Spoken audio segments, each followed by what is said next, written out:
At this point of the life, you have probably realized how much I've evolved as a person and as a human being capable of using technologies such as Final Cut or iMovie. It's been almost 8 months since I first released our school project video number 1 on YouTube.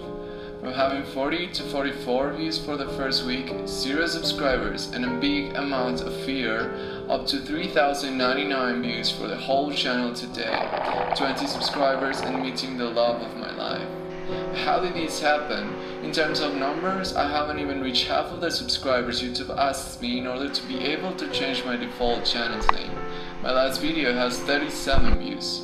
Yet something really important happened during all this period of time, and that is, I created a habit.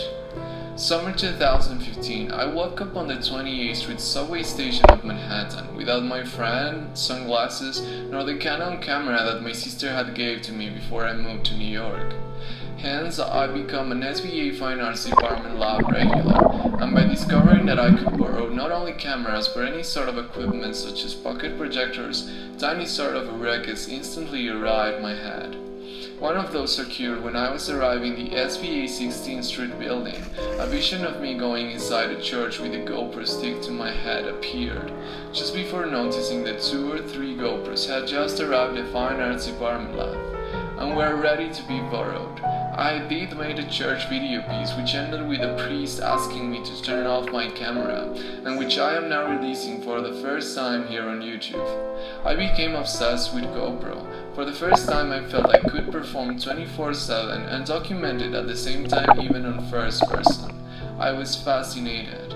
I knew it was a big discovery for my art career, so I started to go everywhere with this borrowed GoPro. I have tons of footage inside SVA, even whole classes recorded. I was so excited, regardless of the fact I wasn't doing anything with all that footage because I knew that soon everything would become clear. On my trip to Mexico in December, I failed showing my parents what I was doing due to the lack of capacity of my MacBook 2007 black version, and that's where YouTube first bumped into my mind. Not only my parents on their old Sony Vaio with Windows XP could watch what my eyes were looking at, but the whole world. In January 2016, I go back to NYC with the decision made. I would record the 4 months of my spring semester and upload a video every 30 days on the internet. At the same time, I would run a scene with local social media printed stuff from the internet. I'll be back in the scene in a minute. The day before my spring classes began, I went to the Fine Arts lab to make a trial video with the footage I had taken on my first semester, only to find out that taking 10 minutes out from at least 8 hours of footage was painful if not almost impossible. Moreover, I found out that the SBA handbook was ahead of my plans, since one of its legal points is that recording is not permitted inside the installations of the school unless it's for class purposes, which was not my case at the time.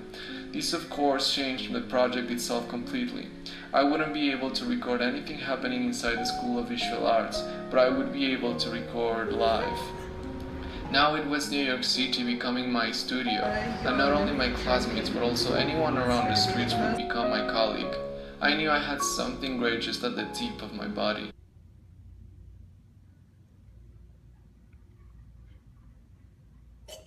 So I started Art School Project Week number 1. I would borrow the GoPro on Thursday, making sure that I take the best from this tool before needing to return it on Monday, then editing and upload a video before the next Thursday.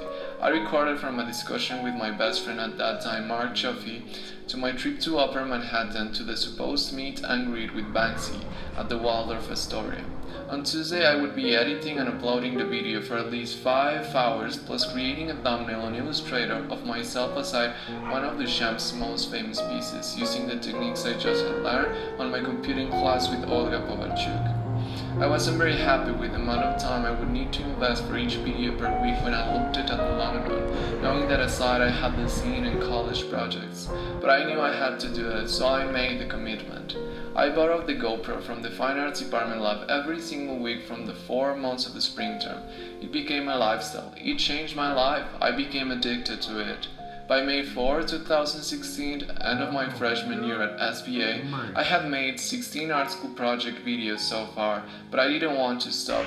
I came to realize that this video project was the perfect excuse for me to stop wasting my time, get out from my comfort zone, and get everything that I want in life. This project became the perfect tool to exploit myself as a human being. It became freedom. It became my strongest motivation in life.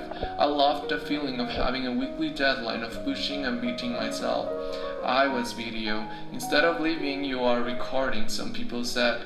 But they were wrong. I became aware that I was indeed losing something, but the gain was much more valuable. And come on, in life there is always something you need to give up to get what you dream about. And I chose what you called life. But the truth was, I gave up fear, because video is my life, because internet is my life. Summer break arrived, and of course I wanted to stay in New York. I applied for an RA position on SBA, promising myself that if I don't get it, I would spend the whole break in Mexico, which I didn't want, because of course, that would mean I needed to get out from my comfort zone. But in the fun of my heart, I knew I should do it, because later everything would make sense. I did not get the position either way. That meant I was going to spend 4 months in Mexico, but I wanted to continue. Do you remember the scene? I raised enough money to go and buy my own GoPro at Best Buy, one of the best days of my life. I came to Mexico. What I was about to leave was not even nearly my expectations. It was greater. It was one of the peaks of my life as an artist and as a human being.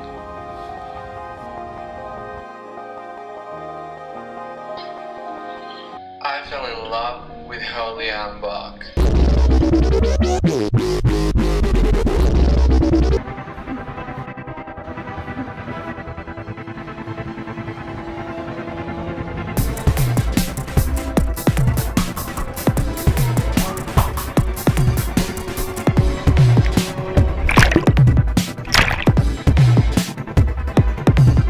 Physical. Hi. My name is EdgarAlan, and today Julian Bock is leaving, but she's the love of my life, and I just can't stand it. I feel like I am going to